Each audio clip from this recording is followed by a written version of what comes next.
Selamat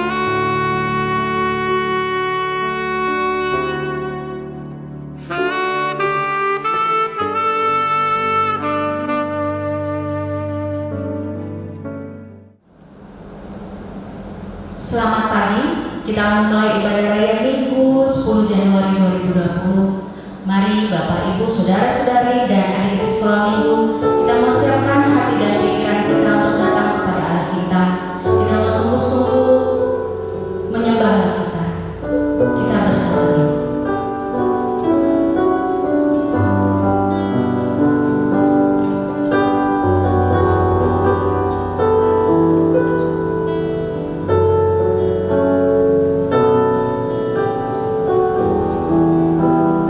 Amin.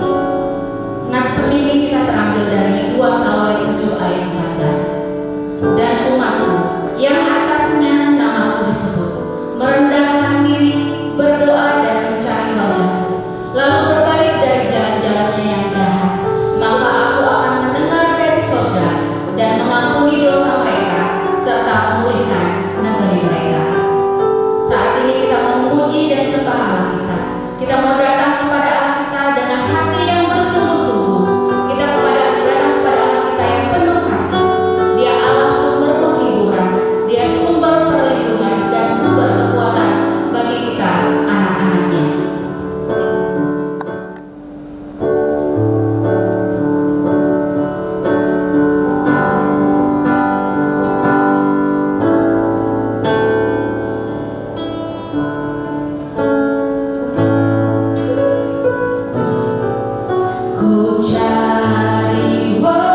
Pertolongan kita adalah dari Tuhan yang telah menjadikan langit dan bumi. Salam damai sejahtera kepada saudara sekalian. Di dalam nama Bapa dan Anak dan Roh Kudus. Amin.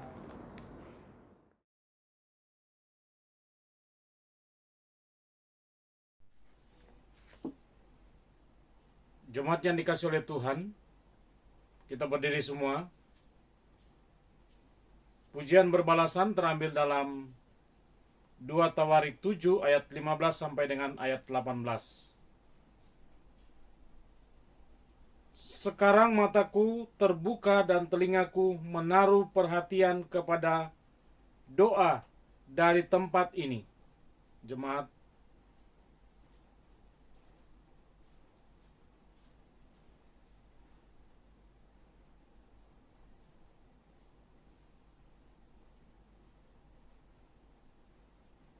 bersama-sama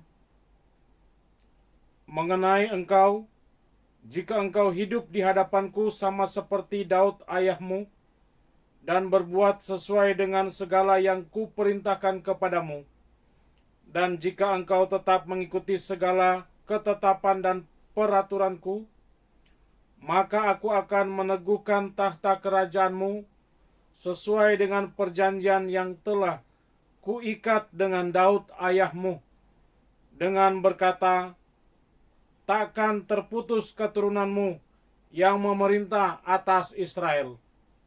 Amin. Mari kita tundukkan kepala, kita berdoa.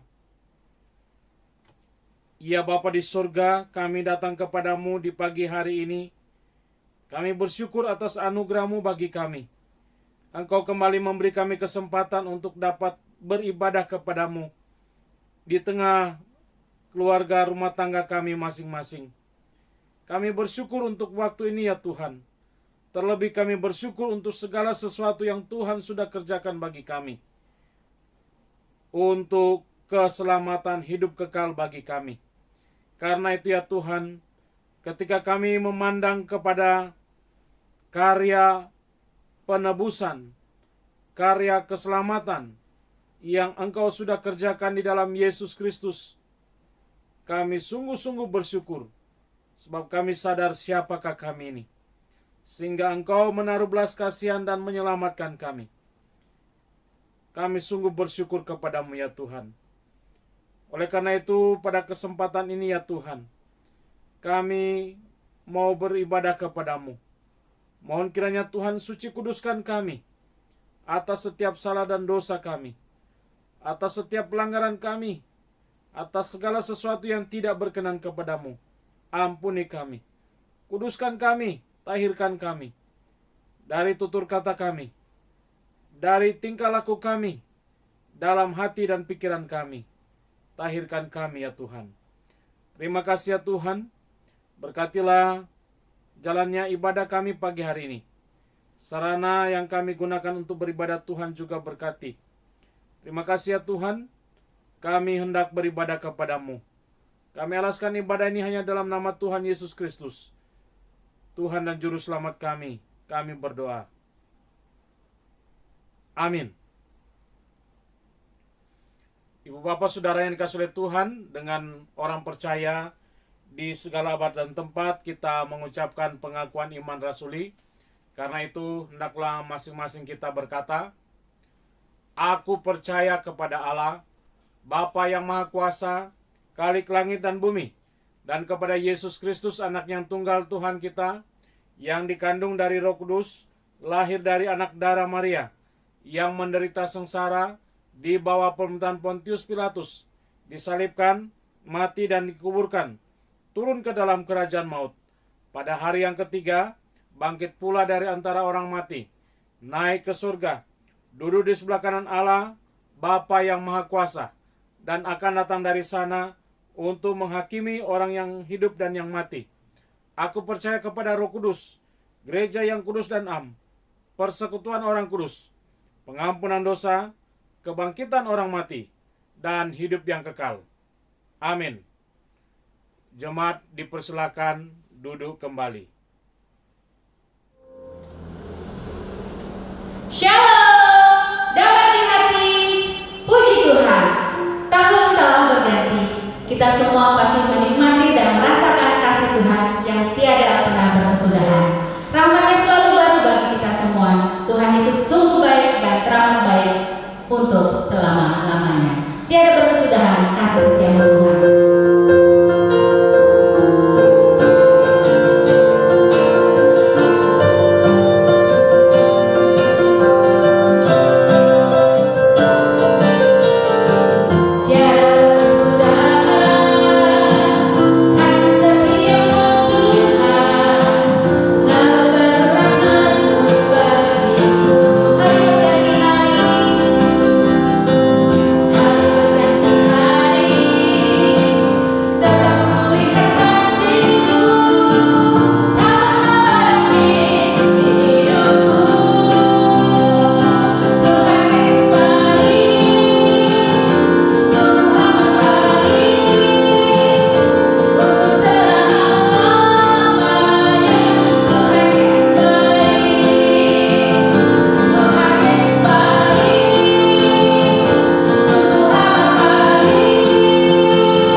Kita mendengarkan kebenaran firman Tuhan oleh hamba-Nya Bapak Pendeta Otto Nainggolan. Firman Tuhan yang akan menumbuhkan, menguatkan, menghibur dan mengingatkan kita anak-anaknya bahwa kita aman karena Allah menjaga kita. Kita kuat karena Allah menopang kita. Mujizat-Nya selalu disediakan bagi kita.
Shalom, saudara-saudara yang terkasih di dalam Tuhan.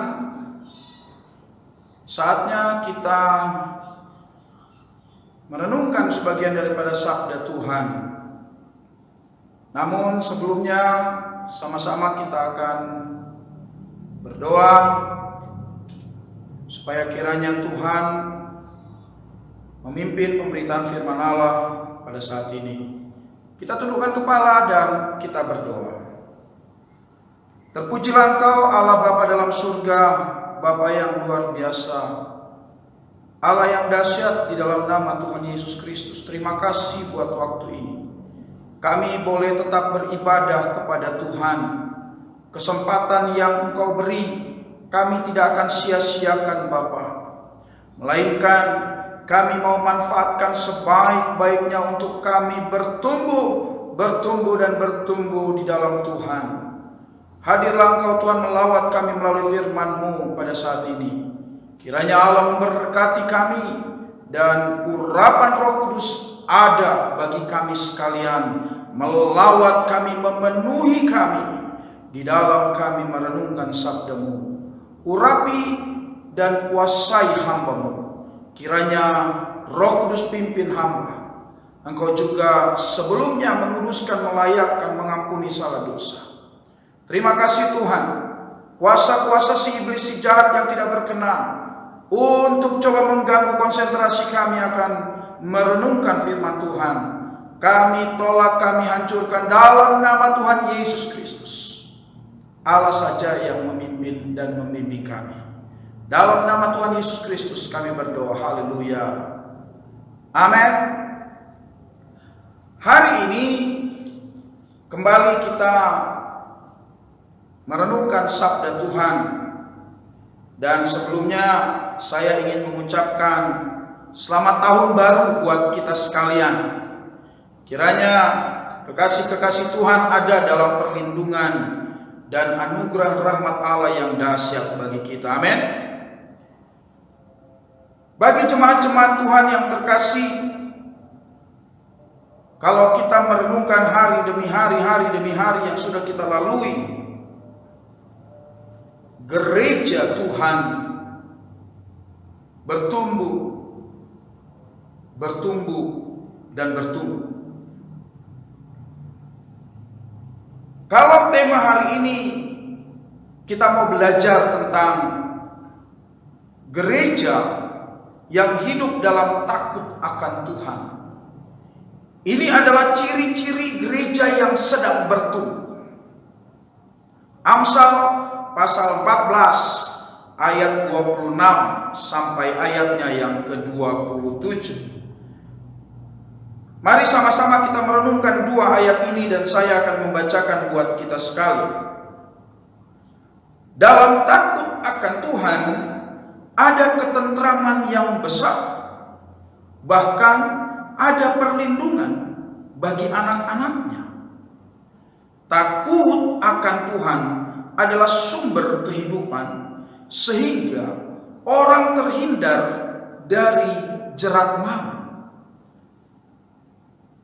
Amsal ini ditulis dengan suatu kebijaksanaan yang dari Allah sendiri. Beda kalau kebijaksanaan manusia dengan kebijaksanaan Tuhan itu langit bumi bedanya, ya kan? Kadangkala kebijaksanaan manusia ini seolah-olah beda-beda tipis dengan kelicikan, ya. Nah ini Bapak Ibu mohon dimengerti nih, saudara-saudara jemaat Tuhan. Kadangkala kebijaksanaan manusia itu ada unsur akal-akalannya kadang. Seolah-olah itu bijaksana, padahal licik. Ya.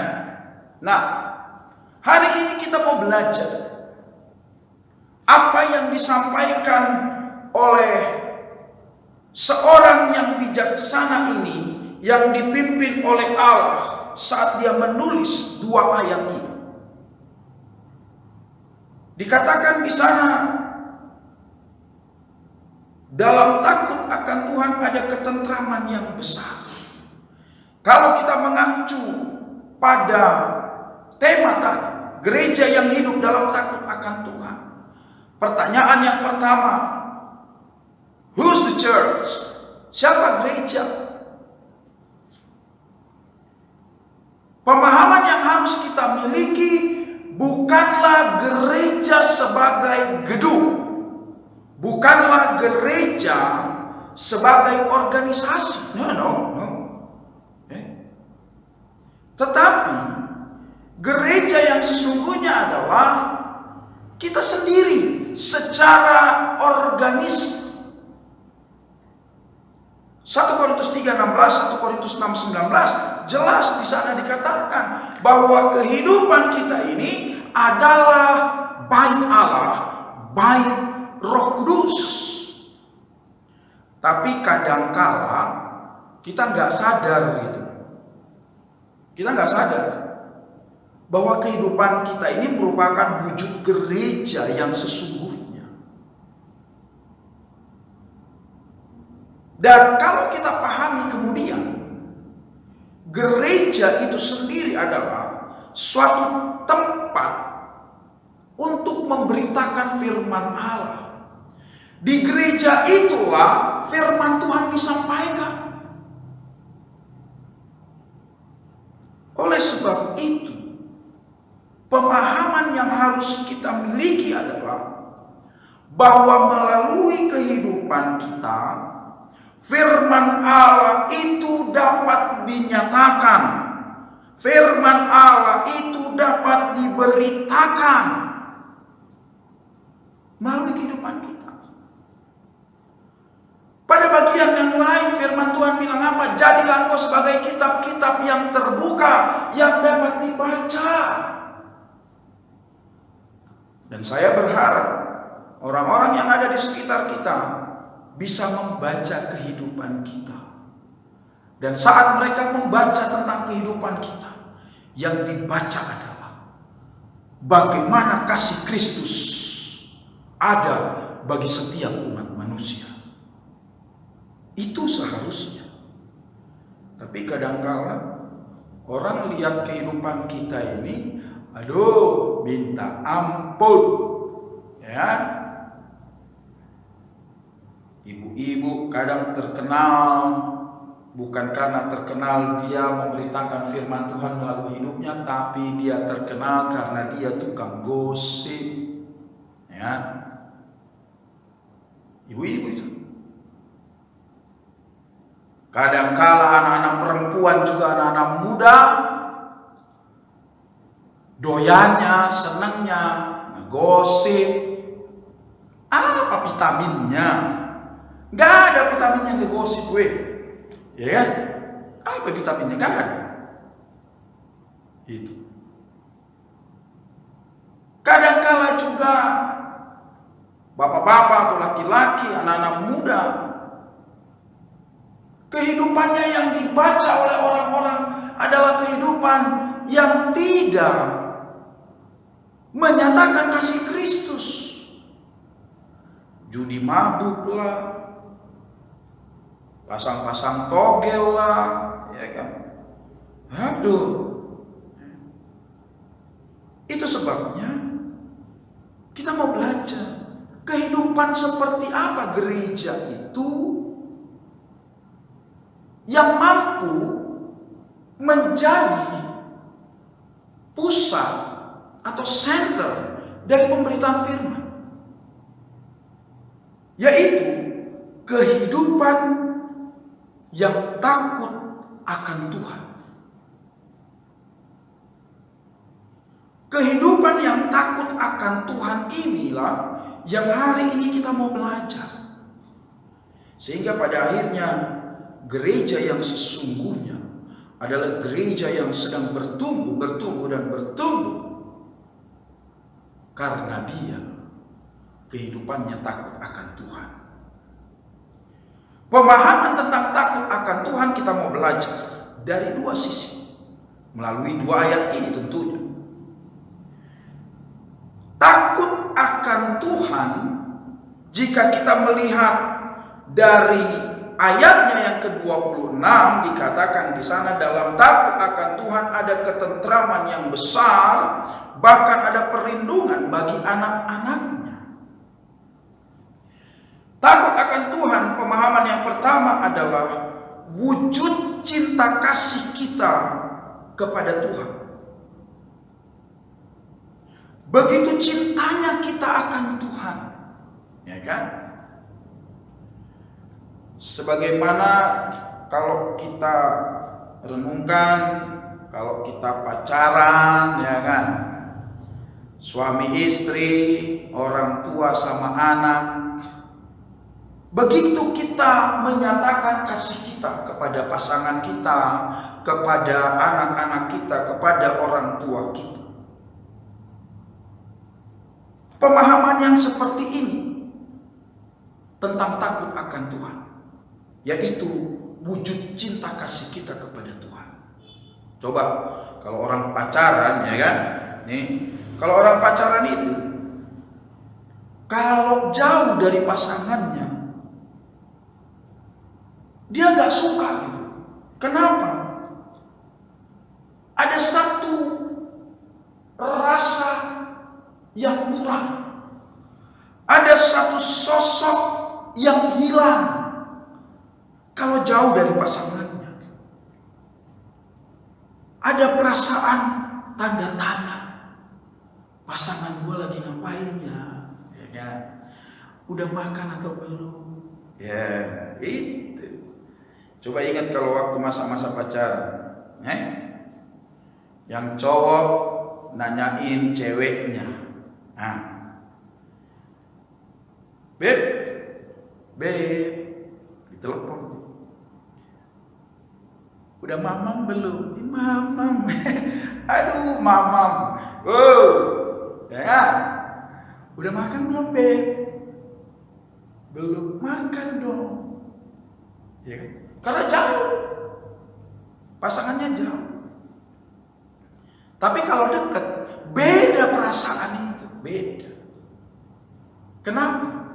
Saking cintanya, saking dia mengasihi pasangannya. Ya. Tapi coba kalau misalnya udah jadi suami istri, masih ditanya nggak? Misalnya suaminya kerja, istrinya masih suka nelpon nggak? Beb,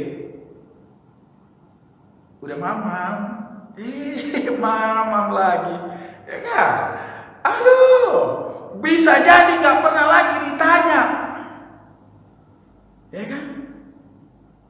Itu tandanya kasih pun mulai surut. Kadar kasih itu sudah mulai menurun. Takut akan Tuhan, pemahaman yang pertama adalah sebagai wujud cinta kasih kita kepada Tuhan.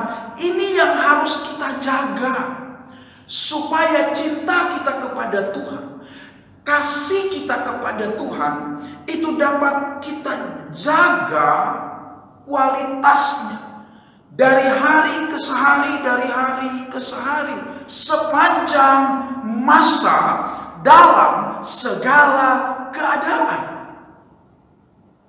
Ini kita takut merasa kehilangan akan Tuhan. Kita merasa takut kalau kita jauh dari Tuhan. Kita takut kalau Tuhan tidak lagi mengindahkan kita. Pemahaman ini yang harus kita miliki sebenarnya tentang takut akan Tuhan. Ya kan? Kalau waktu pacaran, ya kan, itu ngelihat pasangan kita dekat sama kita, senang minta ampun. Wah, sumringah, ya kan, sumringah. Cowok ketemu ceweknya waktu pacar, ceria, ya kan, senyum terus. Yang cewek ketemu cowoknya, ngeri lagi, ya kan. Senyum terus itu walaupun gini nyompong di depan, ya kan, gitu, ya kan, rolling doornya kebuka. Tapi coba sekarang, bapak-bapak, ini bapak-bapak, Pak, ya.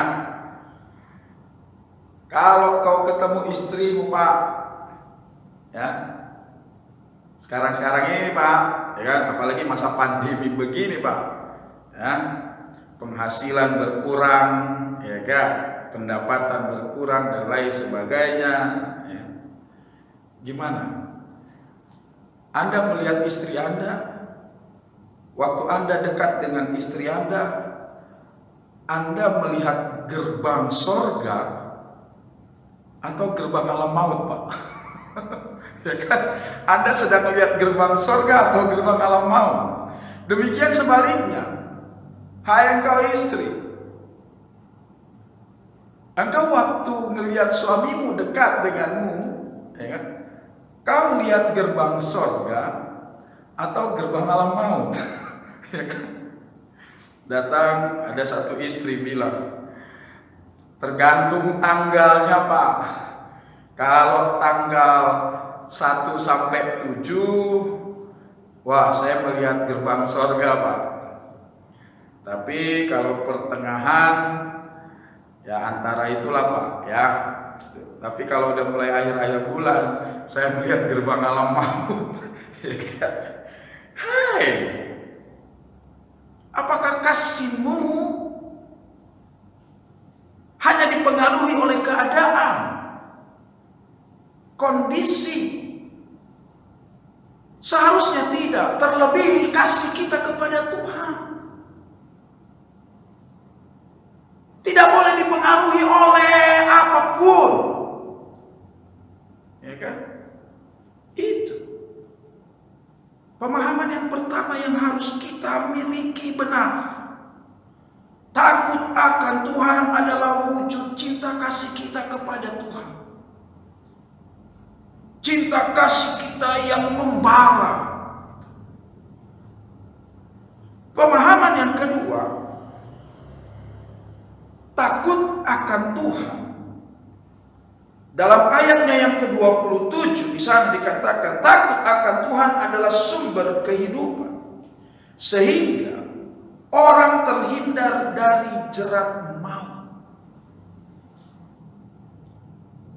Pemahaman tentang takut akan Tuhan bagian yang kedua adalah Allah adalah sebagai hukum bagi kita. Our God,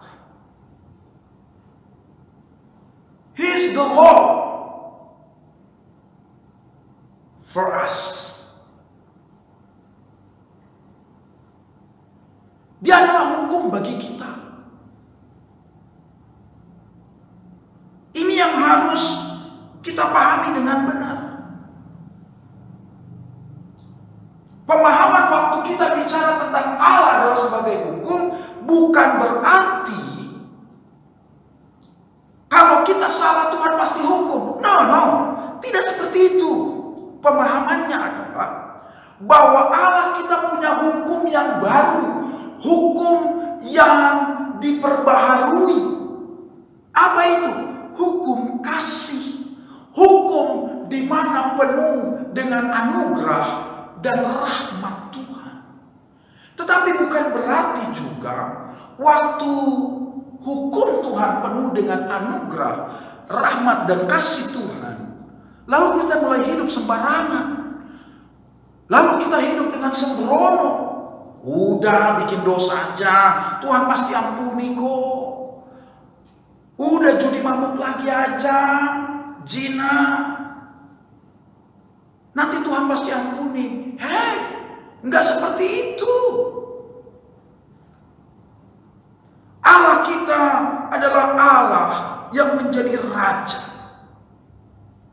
Kalau dia raja, maka dia akan membuat bagi kita suatu peraturan. Aturan-aturan bagi umat-umatnya, aturan-aturan bagi bangsanya, dan aturan-aturan itu sudah dia sampaikan melalui firman-Nya. Itu sebabnya pemahaman yang kedua, kalau dengan bahasa yang lain adalah akan Tuhan adalah merupakan ketaatan kita pada aturan-aturannya Tuhan. Takut akan Tuhan adalah merupakan ketaatan kita kepada aturan-aturannya Tuhan. Jadi, kalau kita memiliki pemahaman Tuhan punya aturan, Tuhan punya hukum, Tuhan punya rule, makanya di dalam ayat yang ke-27 bagian terakhir dia katakan, takut akan Tuhan adalah sumber kehidupan sehingga orang terhindar dari jerat maut.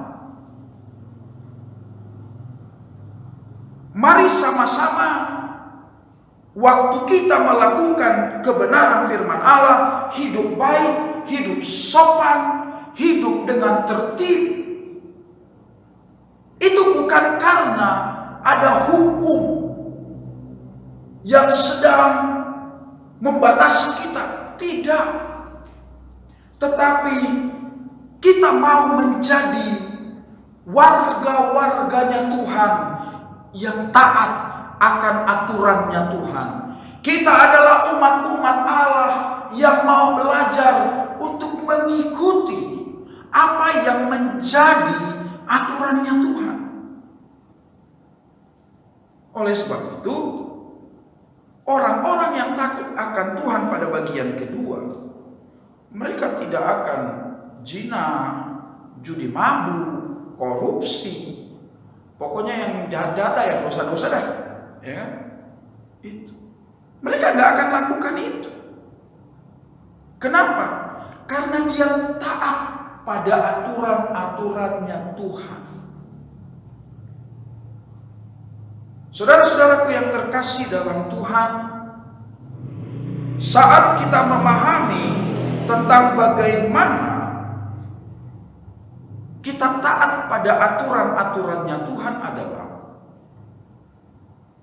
saat kita mau dengan rela hati. Perhatikan baik, saya ulangi. Mau dengan rela hati diatur dengan aturannya Tuhan. Nah, rela, enggak terpaksa, gitu. Jadi waktu kita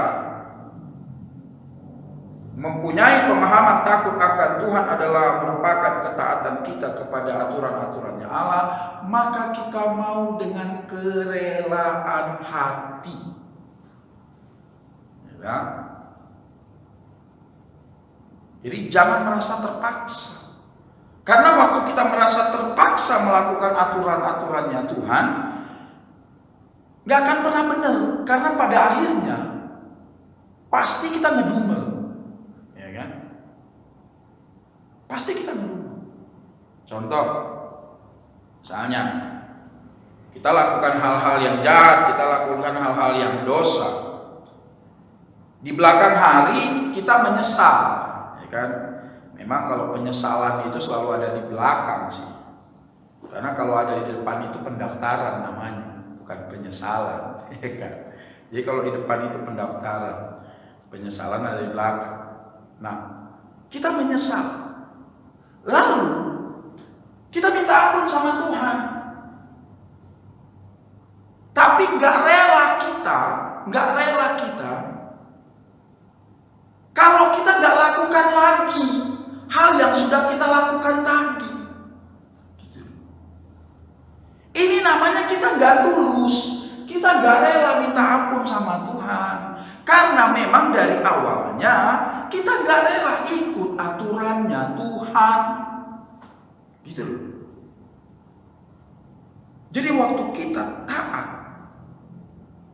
kepada aturan-aturannya Tuhan, maka kita harus rela hati, punya kerelaan. Kemudian dalam ketaatan kita kepada aturan Tuhan, hendaknya ada dalam kesungguh-sungguhan. Nah, sungguh-sungguh. Coba waktu kita baca Matius pasal 6, ada apa di sana? Doa Bapa kami. Saking udah biasanya kita menaikkan doa Bapa kami, itu seolah-olah kita hanya hafal. Bapa kami dalam surga, dikuduskanlah namamu, datanglah kerajaanmu, jadilah kehendakmu di bumi seperti di surga, dan selanjutnya. Kita nggak sadari akhirnya itu menjadi kebiasaan, itu menjadi hafalan, tanpa kita sadari juga waktu kita mendoakan itu, kita berdoa bukan dengan sungguh-sungguh, tapi karena kita menghafal. Dan hanya sebatas menggenapi liturgi gereja. Ini yang salah.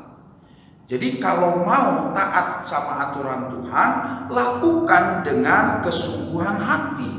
Lakukan dengan sungguh-sungguh. Saya mau sungguh-sungguh untuk lakukan aturannya Tuhan. Jadi kalau Tuhan sudah bilang A, sungguh-sungguh lakukan A. Kalau Tuhan sudah bilang B, sungguh-sungguh lakukan B. Ya kan? Itu sebabnya hari ini, saudara-saudaraku yang terkasih dalam Tuhan, kita belajar tentang gereja yang hidup dalam takut akan Tuhan. Yang pertama, pemahaman tentang gereja. Gereja itu adalah diri kita sendiri, hidup kita sendiri, di mana gereja sebagai pusat pemberitaan firman. Dan daripada itulah kehidupan kita senantiasa kiranya membawa pemberitaan firman melalui kehidupan kita sehari-hari, dan seluruh kehidupan kita dapat dibaca oleh orang banyak. Dan kedapatanlah di sana yang dibaca mereka semua adalah bagaimana kasih Kristus ada bagi semua umat manusia.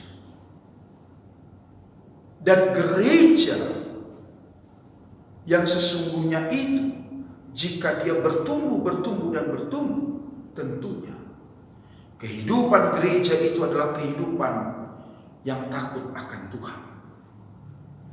Kehidupan takut akan Tuhan ada dua pemahaman. Yang pertama, sebagai wujud cinta kasih kita kepada Tuhan, maka kita takut untuk berjauhan dengan Tuhan. Kita ingin selalu dekat dengan Dia. Kita takut kehilangan dengan Tuhan kita. Maka kita rindu terus akan Tuhan. Yang kedua, takut akan Tuhan adalah pemahaman di mana kita mau taat dengan apa yang menjadi aturan-aturannya Tuhan. The Lord is my Lord. Tuhan adalah aturanku, Tuhan adalah hukumku. Oleh sebab itu, jika kita memiliki pemahaman dua tadi, maka dikatakan di sana dalam ayat yang ke-26 dan 27, side effect atau dampak dari kehidupan yang takut akan Tuhan. Satu, maka dalam kehidupan kita ada yang disebut dengan ketentraman. Hidup kita menjadi tentram. Kita nggak punya lagi rasa takut akan berbagai hal. Gitu. Kalau kita dekat dengan Tuhan, lalu kita taat dengan aturan yang Tuhan buat, ya kan? Salah satunya waktu Tuhan bilang, jika kita sebagai orang Kristen yang baik, maka kita taat kepada Tuhan, maka taat juga kepada pemerintah. Roma pasal 13, kan gitu. Nah, waktu pemerintah bilang lakukanlah, terapkanlah 3M, mencuci tangan, menjaga jarak, dan memakai masker. Maka kita tentram, nggak takut kita kena pandemi, kena corona, ya kan? Karena apa? Kita mengasihi Tuhan dan kita mau taat akan aturan-aturannya Tuhan. Kita akan merasakan ketentraman. Jadi kalau kau mau tentram hidupmu, takut akan Tuhan, ya kan? Yang kedua, dikatakan di sana dalam ayat yang ke-26, jika kita takut akan Tuhan, maka kita akan memperoleh perlindungan. Perlindungan dari siapa? Perlindungan dari Tuhan kita sendiri. Perlindungan dari Allah Bapa di sorga. Perlindungan dari Roh Kudus. Kita akan menikmatinya. Kita akan dilindungi kemanapun kita pergi, kemanapun kita melangkah. Tuhan pasti lindungi. Amin. Karena kita takut akan Tuhan. Orang-orang yang takut akan Tuhan, saya percaya benar Tuhan pasti melindunginya. Saat dia keluar dari rumahnya, saat dia kembali ke rumahnya, perlindungan Tuhan ada baginya. Amin. Kemudian ayat 27. Takut akan Tuhan adalah sumber kehidupan. Sidang jemaat Tuhan terkasih, takut akan Tuhan merupakan sumber kehidupan. Artinya apa yang menjadi kerinduan kita, apa yang menjadi kebutuhan kita, itu pasti terpenuhi, pasti ada pada waktunya, dengan catatan kita takut akan Tuhan. Jadi gak usah ragu-ragu kita. Hari depan gua gimana ya? Hari depan gua ke depan gimana? Gua dapet jodoh gak ya? Halo? Kalau kau orang Kristen yang takut akan Tuhan, kau tidak akan takut kau dapat jodoh atau enggak. Ya kan? Itu. Kemudian yang keempat, orang-orang yang takut akan Tuhan, dia akan terhindar dari jerat maut. Saya yakin percaya orang-orang yang takut akan Tuhan tidak akan pernah punya masalah hukum dengan hukum apapun. Karena dia dengan rela dan sungguh-sungguh melakukan ketaatannya pada peraturan-peraturan Tuhan. Inilah yang menjadi perenungan kita akan firman Allah hari ini. Kiranya Tuhan Yesus tetap memberkati kita, memberikan perlindungan dan kesehatan senantiasa bagi kita sekalian. Puji nama Tuhan, Tuhan memberkati. Amin. Kita tundukkan kepala dan kita berdoa. Kepadamu ya Allah yang kudus, di dalam nama Tuhan Yesus Kristus kami mengucap syukur buat kehadiran firman-Mu bagi kami hari ini. Biarlah firman-Mu Tuhan boleh membangun kehidupan kami, menjadikan kami orang-orang yang takut akan Tuhan, dan kehidupan kami dari sehari ke sehari semakin lebih baik di hadapan Tuhan, semakin menjadi kesenangan di hadapan manusia. Terima kasih Tuhan, terima kasih Bapa. Terpujilah Engkau, hamba-Mu berdoa, kiranya Roh Kudus senantiasa menyuarakan suara Tuhan dalam setiap kehidupan umat-umat-Mu. Inilah doa kami yang kami naikkan di dalam nama Tuhan Yesus Kristus. Haleluya. Amin. Bapak, Ibu, saudara-saudari dan adik sekolah minggu, kita akan mengakhiri ibadah raya minggu pada pagi hari ini, dan kita akan menerima doa berkat dari hamba-Nya Bapak Pendeta Joko Utomo. Saya undang jemaat untuk berdiri. Kita telah menerima kasih yang melimpah dari Bapak. Bapak yang akan menolong kita menjalani tahun 2021 ini dengan penuh pengharapan. Bapak yang setia di sepanjang kehidupan kita. Amin. Bapak, Engkau sungguh baik, kasih-Mu melimpah.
Tuhan berkati engkau dan melindungi engkau. Tuhan menyinari engkau dan wajahnya dan memberi engkau kasih karunia. Tuhan menghadapkan wajahnya kepadamu dan beri engkau damai sejahtera. Amin. Segala kemuliaan hanya bagi Tuhan.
Ibadah online kita telah selesai.